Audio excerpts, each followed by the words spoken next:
Welcome back to the channel Shashank this side. और आज बात करेंगे कॉन्फिडेंस की। यार तुम में से बहुत सारे लोगों को कम कॉन्फिडेंट फील होता है। तुम्हें लगता है तुम पब्लिक स्पीकिंग नहीं कर पाओगे, या किसी से अपना आइडिया शेयर करोगे तो तुम्हारा मजाक उड़ जाएगा, खिल्लियाँ उड़ जाएंगी, लोग कहेंगे तूने क्या उखाड़ लिया जो तू बता रहा है, एटसेट्रा एटसेट्रा एटसेट्रा। और इन चीज़ों के चक्कर में तुम्हारा कॉन्फिडेंस पूरा ही हैम्पर हो चुका है और तुम सिर्फ ये सोचते हो कि तुम किस तरीके से फेल हो जाओगे, क्या तुम जीवन में कुछ कर भी पाओगे या नहीं कर पाओगे, कर पाओगे तो कैसे करोगे, कैसे एंड तक पहुंचोगे। And you are into loop of overthinking. क्यों? क्योंकि तुम्हारे अंदर कॉन्फिडेंस की कमी है। और एक मेजर रीज़न है why people lack confidence is because उन्हें लगता है कि उनके पास इंटेलिजेंस नहीं है। They are just not intelligence. अब ऐसे अगर तुम लिमिटिंग बिलीफ अपने अंदर बना लोगे तो बताओ इसका समाधान क्या है। ये तो ऐसा बिलीफ है जो तुम्हारे डायरेक्टली कंट्रोल से बाहर है। And I was reading this book mindset, let me show you. I was reading this book mindset, I definitely recommend this to everyone.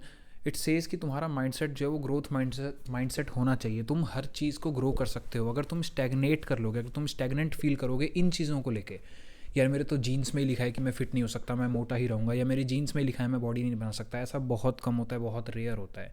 Intelligence कुछ हद तक आईक्यू पर एक कैप जरूर लग जाता है, but the thing is you can increase it, you can improve your English speaking skills, you can improve your articulation skills, you can learn new things. As long as you are ready to learn, तुम इस चीज़ को change कर सकते हो। तो video में बात करूँगा यार वाई पीपल थिंक कि वो कम इंटेलिजेंस है, और अदर वाई लोगों के पास कम कॉन्फिडेंस होता है। बिकॉज उन्हें लगता है कि सामने वाला इंसान तुमसे ज़्यादा इंटेलिजेंट है और हम बाकी नॉर्मल दुनिया से भी कम इंटेलिजेंट है। ये दोनों सिक्के एक ही पहलू के हैं। And these both mind set are destroying you. तुम्हें ऐसे लगना चाहिए यार वो जो सामने वाला बंदा है, वो जो बड़ी बड़ी अचीवमेंट्स कर रहा है, उसमें और मुझ में अंतर क्या है? कोई अंतर नहीं है। थोड़ा सा होगा सिचुएशंस का, अदरवाइज कोई अंतर नहीं है। वो भी इंसान हो, तुम भी इंसान हो, तुम्हारे पास भी कैलिबर है। If not the exactly same, तुम बहुत हद तक उस पाथ पर चलकर वैसी ही अचीवमेंट गेन कर सकते हो। एक मेजर खामी यही है कि तुम्हारे कॉन्फिडेंस की इसलिए लगी जा रही है बिकॉज यू थिंक कि सामने वाला तो प्रकट हुआ है, उसने तो मेहनत करी नहीं, उसको तो बाय डिफ़ॉल्ट मिल गया था, उसको तो खैरात में मिल गया था, वो तो पैदा होते ही बातें कर रहा था, या साइकोलॉजी पढ़ के आया था, या कुछ पढ़ के आया था, या पब्लिक स्पीकिंग कर रहा था।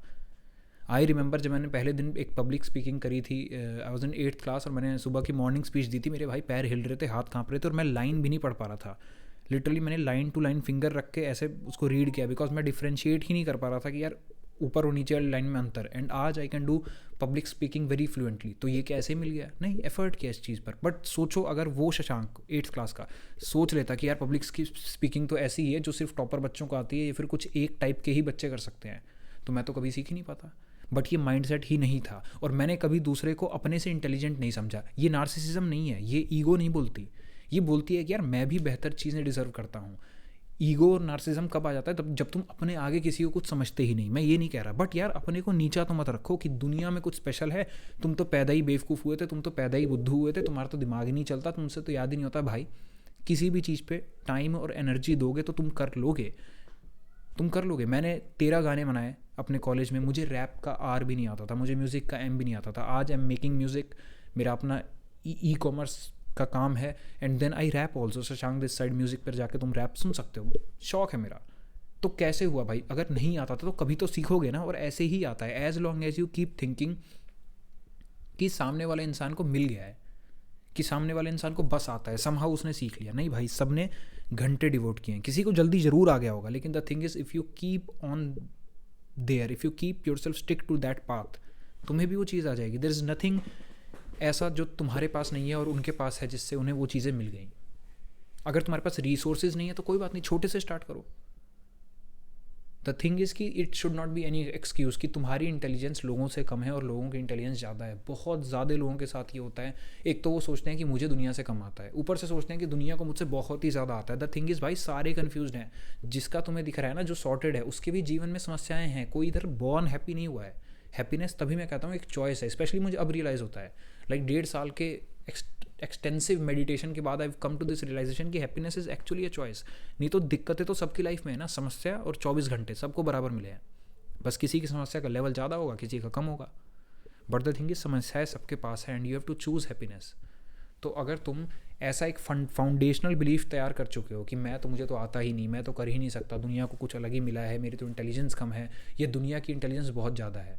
The thing is we often underestimate our own intelligence and overestimate others intelligence. The thing is कि तुम सारे सेम हो बहुत हद तक, और अगर लेट सपोज तुम नहीं भी हो तो ये बिलीव करके तुम्हें मिल भी क्या रहा है, इफ़ देर इज़ एनीथिंग, इस ग्रोथ माइंडसेट से सिर्फ तुम्हें फ़ायदा ही होने वाला है, there is no loss at all. And the thing is, ये रियल है, काउंटलेस रिसर्चेज में पाया गया, you can read this book as I already mentioned, you will get to know कोई तुमसे ज़्यादा इंटेलिजेंट नहीं है.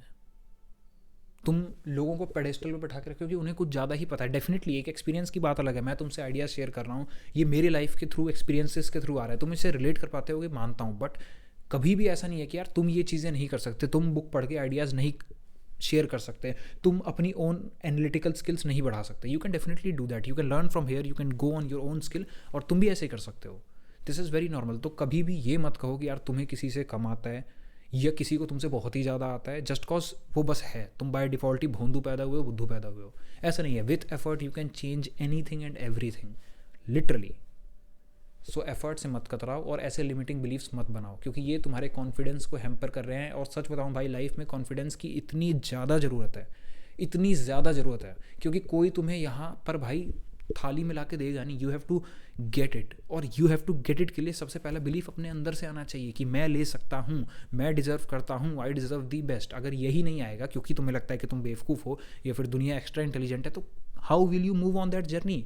डिमांड भी कैसे करोगे चीज़ों की? तुम हमेशा किसी भी नेगोशिएशन में मार ही खाते रहोगे, क्योंकि तुम्हारे अंदर कॉन्फिडेंस ही नहीं है. तुम्हें लगता है कि you are fundamentally lacking something. तुम कुछ लैक नहीं कर रहे हो. We both are same, we all are same. Just किसी ने थोड़ा सा टाइम दिया, थोड़ा सा एफर्ट दिया, थोड़ा सा फोकस दिया, ओके मैं भी कर लूँगा.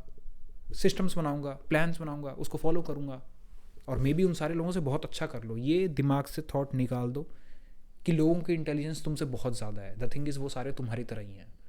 कई बार लाइफ का डिफरेंस हो जाता है, कई बार आइडियाज़ का डिफरेंस हो जाता है. किसी को आइडियाज़ जल्दी पता लग गए, पहले पता लग गए, एक्सपीरियंसेस किसी के हैवी हो गए, कुछ ऐसी प्रैक्टिसेस कर रहे थे, कुछ बुक्स रीड कर रहे थे, उस चीज़ का जरूर डिफरेंस है. There is a knowledge difference, and that is why this channel exist.